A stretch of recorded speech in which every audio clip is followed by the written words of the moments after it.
আসসালামু আলাইকুম রহমতুল্লাহি ওয়া বারাকাতুহু। আশা করি সবাই ভালো আছেন। অনেকদিন পর একটা নতুন ভিডিও নিয়ে চলে আসলাম।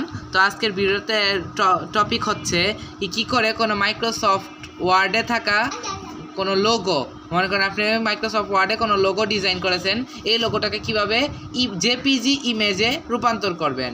তো মনে করেন আমি এই লোগোটাকে ইমেজে রূপান্তর করব।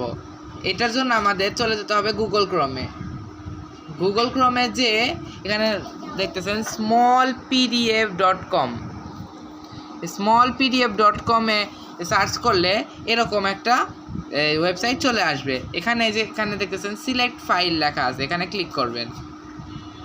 এখানে ক্লিক করার পরে এখানে প্রায় 15 সেকেন্ড বা তার থেকে একটু কম লোড হতে সময় লাগবে। তারপর মনে করেন আপনারা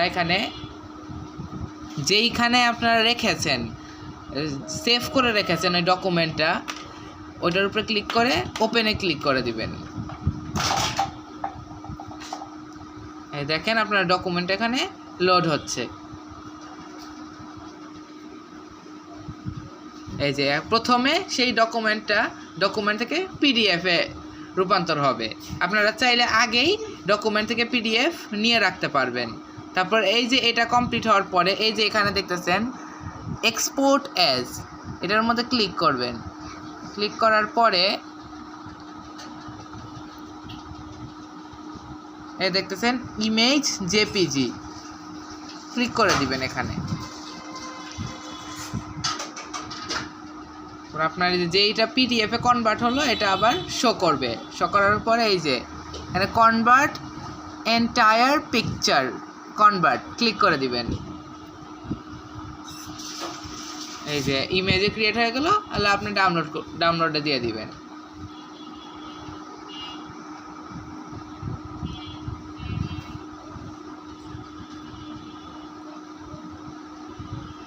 মিনিমাইজ করে আপনাদের কম্পিউটারে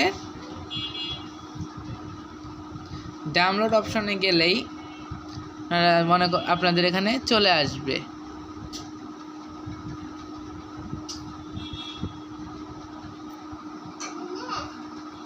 দেখেন এই লোগো, এটা যে ইমেজের মধ্যে ক্রিয়েট হলো তা দেখতে কিছুটা অন্যরকম লাগতেছে। এটাকে এখন আপনারা কিভাবে এডিট করবেন সেটা হচ্ছে, প্রথমে আপনারা ক্লোজ করে নেবেন। তারপর এটাকে Ctrl+C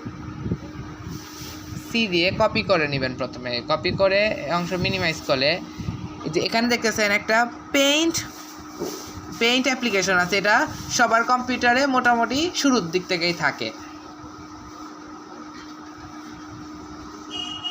দেওয়ার পর এটা এখানে আনবেন। তারপর এটাকে এই যে এখানে ক্লিক করে ওপেনে ক্লিক করে আপনি যেখানে রেখেছেন এই যে ডাউনলোডের এখানে ওপেন করে নেবেন। যেহেতু জুম অনেক বেশি হয়ে থাকে, আপনারা জুম কমিয়ে 25-এ করে নেবেন। করার পরে এই যে এখানে উপরের দিকে দেখতেছেন সিলেক্টে ক্লিক করব। সিলেক্টে ক্লিক করার পরে এই পুরা অংশটাকে এভাবে আপনারা রেক্ট্যাঙ্গেল রূপে সিলেক্ট করে নেবেন।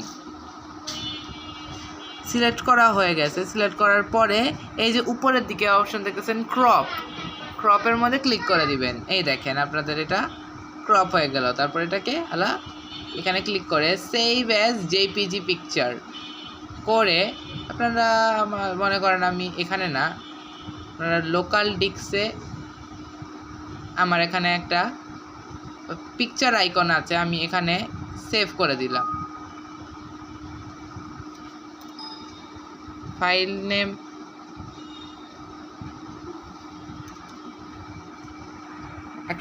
নেম দিতে হবে, কারণ আমি দিলাম যার লোগো বানিয়েছি তার নামটা লিখে দিলাম,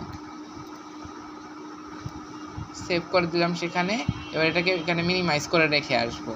তারপর যেখানে সেভ করেছি ওখানে চলে যাব। এই যে পিকচার্স আইকন, তাতে একটু নিচের দিকে নামবো। কোথায় এই যে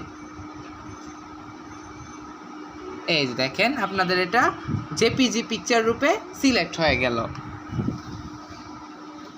আর এখান থেকে আপনারা মনে করেন কাউকে পাঠাবেন, সেটা মেসেঞ্জার হোক, ফেসবুক হোক, ইমেইল, তারপর আপনার হোয়াটসঅ্যাপ, স্কাইপি, যে কোনো অ্যাপের মাধ্যমে আপনারা এটা সেন্ড করতে পারবেন। এটা একের জেপিজি পিকচার আইকনের মাধ্যমেই যাবে। আশা করি আপনাদের আজকে ভিডিওটা ভালো লেগেছে। ভিডিওটা ভালো লাগলে অবশ্যই লাইক করে চ্যানেলটিকে সাবস্ক্রাইব করে দিবেন। আর আব্দুল্লাহ আল রায়্যান চ্যানেলের পাশে সবসময় থাকবেন এরকম নতুন নতুন ভিডিও পাওয়ার জন্য। তাহলে আজকের ভিডিওটা এখানেই শেষ করছি। আসসালামু আলাইকুম ওয়া রাহমাতুল্লাহি ওয়া বারাকাতুহু।